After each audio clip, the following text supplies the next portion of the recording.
Hello friends, इस video में हम डीएलएड फर्स्ट सेमेस्टर गणित की यूनिट 9 पढ़ने वाले हैं। चलिए देखते हैं कि यूनिट 9 में क्या क्या टॉपिक है। यूनिट 9 में है सजातीय तथा विजातीय बीजगणितीय व्यंजकों का बोध, इनका जोड़ एवं घटाना। इस यूनिट में हम पढ़ेंगे कि सजातीय और विजातीय बीजगणितीय व्यंजकों के बारे में जानेंगे और उनका जोड़ना एवं घटाना सीखेंगे। सबसे पहले हम देखते हैं कि बीजगणित क्या होती है, अलजेब्रा क्या होती है। तो बीजगणित क्या होता है? गणित की वह शाखा है जिसमें संख्याओं के स्थान पर चिन्हों का प्रयोग या फिर संख्या और चिन्हों दोनों का प्रयोग एक साथ किया जाता है। बीजगणित या अलजेब्रा कहलाती है। जैसे यहाँ पे हमने कुछ चिन्ह लिए, जैसे पाई ले लिया, एक्स वाई जेड या थीटा, या और भी एट द रेट, कोई भी चिन्ह हमने ले लिए। उसके बाद ए बी सी डी या कह ख ग फा, या फिर संख्या ले ली 1 2 3। इन सारी चीज़ों का प्रयोग अगर हम करते हैं तो वह बीजगणित या अलजेब्रा कहलाता है, मतलब बीजों का भी और संख्याओं का भी। अब इसमें देखते हैं कि चर क्या होते हैं, वेरिएबल्स। अब इसमें दो चीज़ें होती हैं, चर और वेरिएबल। तो सबसे पहले हम देखेंगे कि चर या वेरिएबल्स क्या होते हैं। तो चर जिस राशि का मान गणितीय प्रक्रियाओं में बदलता रहता है उसे चर कहते हैं। जैसे हमने यहाँ पे एक्स वाई और जेड लिया। अब उसमें देखा हमने कि x की वैल्यू 2 है, कभी x की वैल्यू 4 आ रही है, कभी x की वैल्यू 5 आ रही है। तो यहाँ पे x की जो वैल्यू है वो बदल रही है। तो जब जहाँ किसी भी वेरिएबल की वैल्यू अगर बदलती रहती है तो उनको चर कहते हैं। और फिर दूसरा है अचर। अचर क्या कहलाता है? जिन राशि का मान प्रत्येक गणितीय प्रक्रियाओं में नियत रहता है उसे अचर कहते हैं, मतलब कांस्टेंट रहती है, उनकी वैल्यू बदलती नहीं है, वो अचर कहलाते हैं। जैसे यहाँ पे हमने लिया 10, तो 10 की वैल्यू 10 ही रहेगी, 10 की वैल्यू 12 नहीं होगी। तो ये एक अचर, ये कांस्टेंट है। वैसे ही पाई की वैल्यू है, तो पाई की वैल्यू 22/7 ही होगी। तो ये एक अचर है या कांस्टेंट। अब देखते हैं नेक्स्ट कि सजातीय पद क्या होते हैं। सजातीय पद जिन पदों के बीजीय गुणनखंड आपस में समान होते हैं उन्हें सजातीय पद कहते हैं, जबकि उनके संख्यात्मक गुणांक अलग अलग हो सकते हैं। जैसे हमने एग्जाम्पल में लिए 3x², 5x², 10x² और -8x²।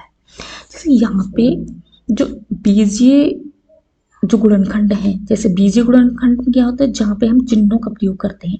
एक्स, यहाँ भी एक्स, यहाँ भी एक्स और यहाँ भी एक्स। यहाँ भी एक्स की पावर 2 है, यहाँ भी 2 है, यहाँ भी 2 और यहाँ भी 2 है। तो ये एक सजातीय पद है। इनको हम सजातीय पद बोल सकते हैं, मतलब एक जैसे पद बोल सकते हैं। अब यहाँ पे ये जो वैल्यू है, संख्यात्मक जो मान है, गुणांक है, 3 है, यहाँ पे 5 है, यहाँ पे 10 है, यहाँ पे -8, इससे हमें कोई फर्क नहीं पड़ता।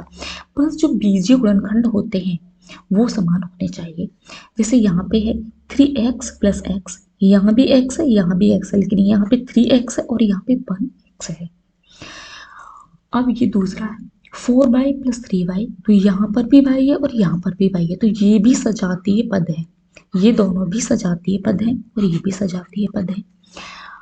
अब नेक्स्ट देखते हैं कि विजातीय पद क्या होते हैं। तो जिन पदों के बीजीय गुणनखंड आपस में समान नहीं होते उन्हें विजातीय पद कहते हैं।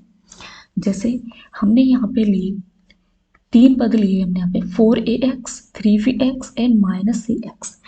तो यहाँ पे हमने देखा जो बीजीय गुणनखंड है ax, यहाँ पे bx, यहाँ पे cx, तो किसी में भी समान नहीं है बीजीय गुणनखंड।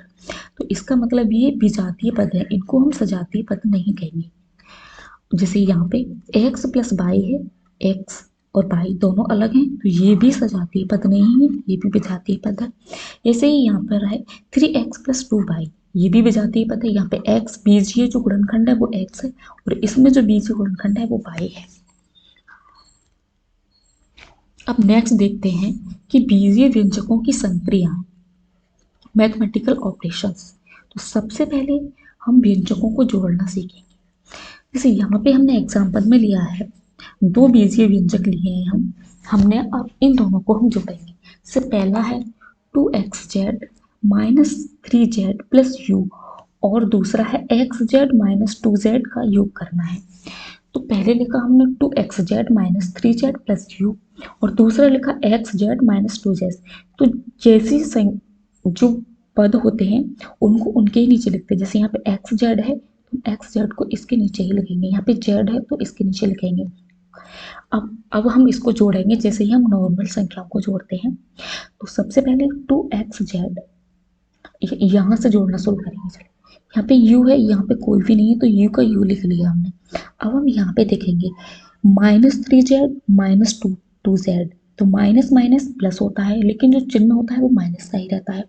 तो यहाँ पे कितना हो गया 3z माइनस 3z और माइनस 2z, तो कितना हो गया माइनस माइनस माइनस 5z।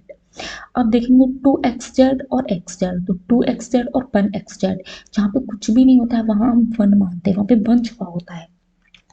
तो यहाँ हो गया 2xz और xz, तो कितना हो गया 3xz, तो इसकी वैल्यू है 3xz minus 5z plus you.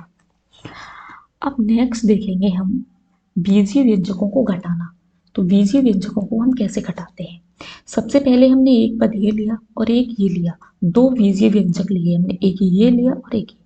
अब इनको हम घटाएंगे। तो पहले ये लिख लिया 2x minus 3y plus z, फिर दूसरा लिखा x plus 2y minus z। जब हम बीजीय व्यंजकों को घटाते हैं तो हम क्या करते हैं कि जो चिन्ह होते हैं हम उनको बदलते हैं जब हम घटाते हैं तो, लेकिन जब हम जोड़ते हैं तो कोई भी चिन्हों का परिवर्तन नहीं करते हैं, लेकिन जब हम घटाते हैं तो चिन्हों का परिवर्तन करते हैं। जैसे जहाँ पे प्लस होता है वहाँ माइनस कर देते हैं, जहाँ माइनस होता है वहाँ प्लस कर देते हैं। जैसे यहाँ पे प्लस है एक्स में तो हमने यहाँ माइनस कर दिया, यहाँ पे प्लस है यहाँ पे माइनस कर दिया, यहाँ माइनस है तो हमने यहाँ प्लस कर दिया। अब हम इसको घटाएंगे। तो 2x में से अगर हम x घटाएंगे तो कितना बचेगा, x बचेगा। वैसे ही यहाँ पे -3y है, अब यहाँ पे भी पहले प्लस था हमने माइनस कर दिया, चिन्ह बदल दिए तो -2y हो गया। तो -3y और -2y कितना हो गया -5y। जो माइनस माइनस होता है प्लस तो होता है, लेकिन चिन्ह उसके साथ माइनस ही आता है। तो -3y और -2y कितना हो गया -5y। अब इधर देखते हैं यहाँ पे प्लस जेड, यहाँ भी प्लस जेड है, पहले माइनस था हमने चिन्ह बदल दिया, यहाँ पे प्लस जेड हो गया। तो यहाँ पे जेड और जेड कितना हो गया 2z।